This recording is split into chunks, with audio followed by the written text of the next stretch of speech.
बिस्मिल्लाहिर्रहमानिर्रहीम। अस्सलाम वालेकुम guys, welcome to the students future channel. जैसे कि आपको थंबनेल देख के आइडिया हो गया होगा कि आज की हमारी वीडियो का टॉपिक क्या है। Why my visa was rejected. Actually yes, first time my visa was rejected. क्या रीज़न थी, क्या स्टोरी थी उसके पीछे, मैं वो आपके साथ शेयर करना चाहती हूँ सो डैट कि आप जो मिस्टेक्स मैंने की हैं वो मिस्टेक्स आप नहीं करें। अगर तो आप कोरियन यूनिवर्सिटीज़ में अप्लाई कर रहे हैं, साउथ कोरिया में अप्लाई कर रहे हैं, तो आपको उनके रूल्स को ज़रूर फॉलो करना होगा। जैसे वो आपको गाइड कर रहे हैं, अगर आप वैसे चलते रहेंगे तो आपका वीज़ा रिजेक्ट नहीं होगा। आप सक्सेसफुली विद इन 6 मंथ्स अपनी डिज़ायर्ड कंट्री में होंगे। ओके, तो मैंने कुछ मिस्टेक्स की थी जो जिसके पीछे ये रीज़न हो सकती है कि मुझे कोई गाइड करने वाला नहीं था, मुझे कोई अच्छे से बताने वाला नहीं था कि आपने बेसिकली करना क्या है।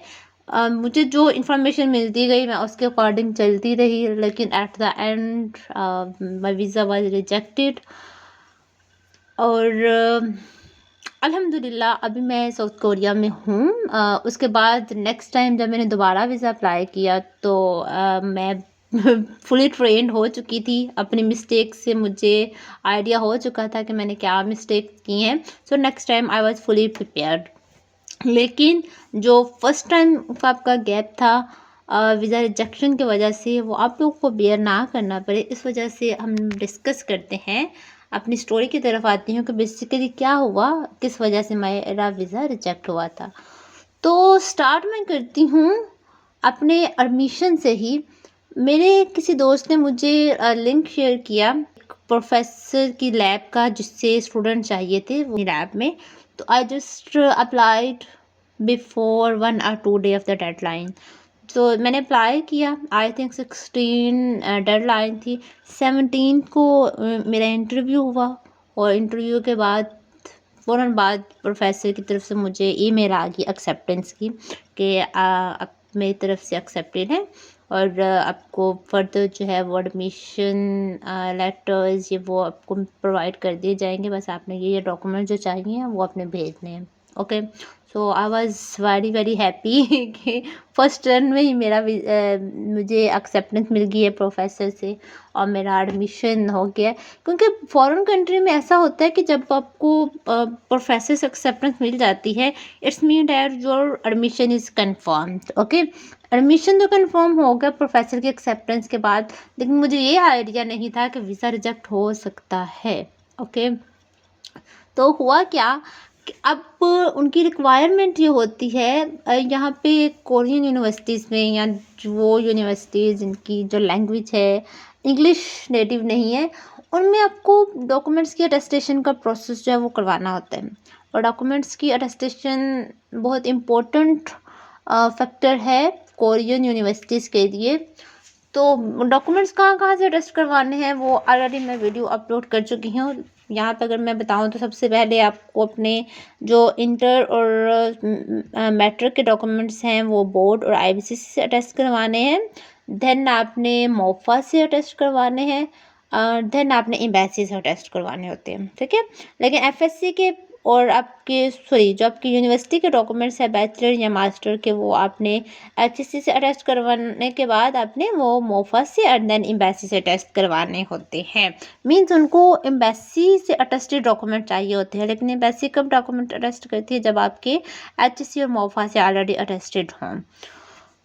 तो हुआ क्या, मैंने अपने ये डॉक्यूमेंट्स अटेस्ट करवा लिए एचएससी से, मोफा से और एम्बेसी से। ओके, अब मुझे वहाँ की जो एक स्टूडेंट थी ऑलरेडी जो पाकिस्तान से ही थी, उन्होंने ये कहा कि हाँ ठीक है, आपने अगर एम्बेसी से डॉक्यूमेंट्स अटैच करवा दिए हैं तो उनकी एक कलर्ड कॉपीज़ लें, और कलर कॉपीज़ करवा के तो आपने वो भेज देने हैं। मैंने ऐसे ही किया, एम्बेसी से अटेस्टेशन करवाने के बाद उनकी कलर्ड कॉपीज़ करवाएंगे अच्छे से, और वो मैंने डॉक्यूमेंट्स यूनिवर्सिटी को भेज दिए। तो अब मुझे इंतज़ार था वीज़ा डॉक्यूमेंट्स का, जब वीज़ा डॉक्यूमेंट्स आएंगे I will apply for visa. लेकिन हुआ क्या कि जिस दिन वीज़ा डॉक्यूमेंट्स आने थे, मुझे मेल आई प्रोफ़ेसर से कि जो आपके डॉक्यूमेंट्स हैं वो ओरिजिनली नोटराइज़्ड नहीं हैं। वहाँ पे वो वर्ड यूज़ करते हैं नोटराइज़ेशन का। तो आपके जो डॉक्यूमेंट्स हैं वो ओरिजिनली नोटराइज़्ड नहीं हैं, सो इसलिए हम आपको वीज़ा डॉक्यूमेंट्स नहीं भेज सकते। तो जितनी जल्दी हो सकता है हमें अपने नोटराइज़्ड डॉक्यूमेंट्स भेजें, देन हम प्रोसीड करेंगे नेक्स्ट। तो ज़ाहिर है मेरे लिए बहुत टेंशन बन गई थी। मुझे जल्दी-जल्दी में फिर क्या बताया गया कि अपनी नोटराइज़ेशन करवानी है लायर से। ओके, लायर्स कुछ होते हैं वो डॉक्यूमेंट्स नोटराइज़ करते हैं। ओके, मैंने लायर से डॉक्यूमेंट्स नोटराइज़ करवाए, अगेन डॉक्यूमेंट्स की कॉपीज़ ली, नोटराइज़ करवाए और दोबारा भेज दिए यूनिवर्सिटी में। और यूनिवर्सिटी में डॉक्यूमेंट्स भेजने की भी अच्छी खासी फ़ीस होती है। खैर मैंने डॉक्यूमेंट्स भेज दिए, डॉक्यूमेंट्स उनको रिसीव हुए आफ्टर 1 वीक। अगेन उन्होंने क्या कहा कि नो, ये डॉक्यूमेंट्स एक्सेप्टेड नहीं है, हमें एम्बेसी से ओरिजिनली अटेस्टेड डॉक्यूमेंट्स चाहिए। ओरिजिनली नोटराइज्ड मीन्स कि आपके ओरिजिनली डॉक्यूमेंट्स एम्बेसी से अटेस्टेड हों। अब एम्बेसी से तो मैंने अपने ओरिजिनल डॉक्यूमेंट्स अटेस्ट करवाए थे, तो ओरिजिनल डॉक्यूमेंट्स मैंने बताया है प्रोफेसर को कि ये सीन है, मेरे ओरिजिनल डॉक्यूमेंट्स अरेस्टेड हैं। लेकिन प्रोफेसर ने क्या कहा कि आप फिर जितनी जल्दी हो सकते हैं हमें अपने ओरिजिनल डॉक्यूमेंट्स भेजिए। दो मैंने उनसे कहा कि नो, मेरे जो ओरिजिनल डॉक्यूमेंट्स हैं मुझे वीज़ा के लिए चाहिए होंगे, बट ही सेड कि कॉपीज़ के बेस पे ही आपका वीज़ा एक्सेप्ट हो जाएगा। आपका एडमिशन यहाँ से आपको वीज़ा डॉक्यूमेंट्स मिल जाएंगे, तो आप तो ये मुश्किल नहीं है, वीज़ा आपको मिल जाएगा। ख़ैर उस वक़्त मुझे यही मुनासिब लगा कि मैं अपने डॉक्यूमेंट्स भेज देती हूँ। बाकी जो गाइडर्स थे उन्होंने भी कहा कि भेज दो अपने डॉक्यूमेंट्स, डॉक्यूमेंट्स भी ओरिजिनल वापस मिल जाएंगे, और आपका जो वीज़ा है, वीज़ा के डॉक्यूमेंट्स भी आपको मिल जाएंगे, आप वीज़ा अप्लाई कर देना। ओके, मैंने अपने ओरिजिनल डॉक्यूमेंट्स भेज दिए, मुझे वीज़ा डॉक्यूमेंट्स रिसीव हो गए। वीज़ा डॉक्यूमेंट्स रिसीव हुए हैं तो मैंने डॉक्यूमेंट्स ओरिजिनल जो डॉक्यूमेंट्स थे वो मुझे वापस नहीं मिले थे यूनिवर्सिटी से। तो हुआ क्या, एक मेरे साथ एक और मेंबर थे, वो भी अप्लाई कर रहे थे, लेकिन उन्होंने पहले ही अपने ओरिजिनल डॉक्यूमेंट्स यूनिवर्सिटी को भेज दिए थे। खैर हमने वीज़ा अप्लाई किया, मेरे से पहले वो दूसरे मेंबर ने अप्लाई किया था वीज़ा, और मैंने तकरीबन 3 टू 4 डेज़ लेटर अप्लाई किया था वीज़ा। अब उनका वीज़ा, जिन्होंने ऑलरेडी अपने ओरिजिनल डॉक्यूमेंट्स भेज दिए हुए थे यूनिवर्सिटी, उनका वीज़ा रिजेक्ट हो गया। वीज़ा रिजेक्ट क्यों हुआ कि आपके ओरिजिनल डॉक्यूमेंट्स अटैच नहीं हैं, और आपका जो स्टेटमेंट ऑफ पर्पज़ है वो भी अटैच नहीं है। उनकी स्ट्रेट फॉरवर्ड जो रीज़न थी बेसिक, वही उनकी वीज़ा रिजेक्शन की रीज़न थी, और उनका वीज़ा रिजेक्ट हो गया। सो अगेन मैं परेशान हो गई कि मेरे भी डॉक्यूमेंट्स नहीं हैं अटैच, तो व्हाट शुड आई डू। अब तो मैंने क्या किया कि मैंने मैट्रिक और इंटर के जो मेरे पास ओरिजिनल डॉक्यूमेंट्स थे वो मैंने अटैच कर दिए, और उसके साथ एक प्रॉपर स्टेटमेंट भी लिख दी कि मेरे ओरिजिनल डॉक्यूमेंट्स जो हैं वो यूनिवर्सिटी में है प्रोफेसर के पास, और उसका प्रूफ भी दे दिया उनको। अब उनके पास ये रीज़न तो बचती नहीं थी कि वो मेरा वीज़ा इस बेस पे रिजेक्ट करे कि मेरे ओरिजिनल डॉक्यूमेंट्स नहीं है अटैच, क्योंकि मैंने ऑलरेडी स्टेटमेंट लिख के साथ अटैच कर दी हुई थी। तो जब उन मेंबर का वीज़ा रिजेक्ट हुआ है तो प्रोफेसर से हमने बात की है कि वीज़ा रिजेक्ट कर दिया उन्होंने, तो कहा नहीं हमारे डॉक्यूमेंट्स भेज दे सो डैट हम भी कंसिडरेशन के लिए अप्लाई करते। तो यही से मैं आपको बताते चलूँ कि अगर आपका वीज़ा रिजेक्ट हो जाता है ना, तो आपके पास रिकंसिडरेशन के लिए अप्लाई करने का एक ऑप्शन होता है, आप अप्लाई कर सकते हैं, और मोस्टली 80% वीज़ाज जो है वो एक्सेप्ट हो जाते हैं आफ्टर रिकंसिडर। ओके, तो ये रिकंसिडरेशन के लिए कैसे अप्लाई करते हैं उससे रिलेटेड मैं नेक्स्ट वीडियो बनाऊंगी। अभी हम अपने टॉपिक की तरफ ही आते हैं। तो उनके डॉक्यूमेंट्स भी आ गए और मेरे डॉक्यूमेंट्स भी ओरिजिनल डॉक्यूमेंट्स आ गए। अब मैंने क्या किया कि डॉक्यूमेंट्स वो लिए और दोबारा गई हूँ एम्बेसी में अप्लाई करने, वीज़ा अपने डॉक्यूमेंट्स जमा करवाने ओरिजिनल, लेकिन उन्होंने एक्सेप्ट नहीं किए कि हम एक्सेप्ट नहीं करते इस तरह से।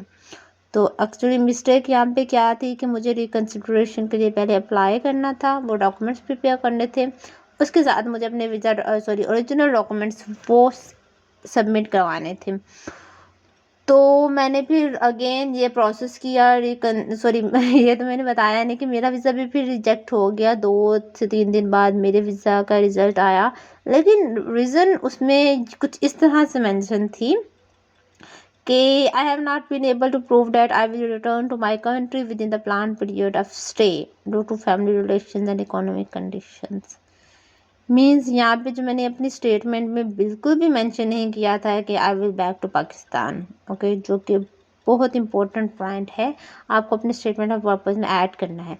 तो उस टाइम क्यों मैंने ऐड नहीं किया था, क्योंकि मुझे किसी ने बताया नहीं था कि आपको ये पॉइंट ऐड करना है। मैंने जिस तरह से मैंने यूट्यूब से देखा, जिस तरह से मैंने इंफॉर्मेशन ली इंटरनेट से किस तरह से स्टेटमेंट ऑफ पर्पस लिखते हैं, मैंने वैसे लिख दिया और डिज़ाइन करके स्टेटमेंट ऑफ पर्पस अटैच कर दिया। अब मुझे वहाँ पे ये मेंशन करना था कि मैं वापस आऊँगी, जो मैंने नहीं किया था। तो मेरी इस मिस्टेक की वजह से ये प्रॉपर उन्होंने ये पॉइंट नंबर जो 8 है रिजेक्शन का, वो ऐड किया। ओके, उसके बाद मैंने रिकंसिडरेशन के लिए अप्लाई किया, क्योंकि मेरे प्रोफेसर का भी यही कहना था कि आप थोड़ा विज़िट वीज़ा पे आ रहे हो, जो आपकी ये रिजेक्शन रीज़न उन्होंने लगाई है, तो आप अगेन अप्लाई करो रिकंसिडरेशन के लिए, और आप अगेन अप्लाई करो, और ओरिजिनल डॉक्यूमेंट्स तो आपको मैंने भेज दिए हैं। ओके, प्रोफेसर ने उनको ईमेल किया कि स्टूडेंट के डॉक्यूमेंट्स मेरे पास थे, सो दैट्स वाई, तो काइंडली जो भी है उन्होंने रिक्वेस्ट की उनसे, तो मैंने अगेन डॉक्यूमेंट्स अटैच किए। अब यहाँ पे बैंक स्टेटमेंट का भी इशू था। मुझे ये बताया गया कि आपकी फुली फंडेड स्कॉलरशिप है, तो आपको बैंक स्टेटमेंट की ज़रूरत नहीं है, ओके, जो मुझे गाइड किया गया। सो मैंने भी क्या किया कि मेरी ऑलमोस्ट पाकिस्तानी 3 लाख या 3.5 लाख इतने तक की स्टेटमेंट जो है वो मैंने बनवा के वो अटैच कर दी।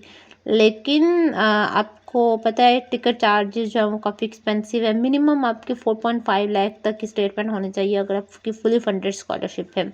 तो वो अब मेरी जो स्टेटमेंट थी वो भी कम थी। तो यहाँ पे आप देख सकते हैं इकोनॉमिक कंडीशन जो लिखा हुआ है वो इसी वजह से था कि आपकी स्टेटमेंट में आपके टिकट चार्जेस वो कवर होने चाहिए। मीन्स ये कोई रिजेक्शन की रीज़न नहीं है, लेकिन एम्बेसडर वो कर देते हैं वीज़ा रिजेक्ट, ठीक है, छोटे छोटे पॉइंट्स पे। तो आपको फुली प्रिपेयर्ड रहना है, अपने डॉक्यूमेंट्स अपने अच्छे से रेडी करने हैं। ओके, तो ये मेरी मिस्टेक्स थी जो मैंने की। अब उसके बाद मैंने रिकंसिडरेशन के लिए अप्लाई कर दिया। अब यहाँ पे मैंने फिर अगेन क्या मिस्टेक कर दी कि मैंने अपने वीज़ा डॉक्यूमेंट्स के ऊपर लिखा हुआ था कि मैं खुद अपने जो चार्जेस है वो कवर करूँगी, क्योंकि तब मैंने अपनी स्टेटमेंट बनवाई हुई थी, तो वो मैंने अटैच की थी। अब मेरे वीज़ा डॉक्यूमेंट्स पे तो मैं लिख चुकी थी कि मेरी अपनी स्टेटमेंट है। बाद में मुझे किसी ने कहा कि आपने क्या करना है, family relations and economic conditions के पॉइंट को अगर देखें तो आप अपने फादर की बैंक स्टेटमेंट अटैच करें, और वहाँ पे मीन्स उनकी बैंक स्टेटमेंट ऐड कर दें कुछ अमाउंट उसमें, और वो आप रेडी करें। खैर मैंने वो आई थिंक 6 to 8 लाख की अमाउंट अपने बाबा के अकाउंट में की और उनकी स्टेटमेंट अटैच की। लेकिन अब मैं अपने डॉक्यूमेंट्स पे क्योंकि अपना नेम लिख चुकी थी और मैं स्टेटमेंट अगेन अपने फादर की दे दी, तो इस वजह से उन्होंने अगेन मेरा वीज़ा एक्सेप्ट नहीं किया।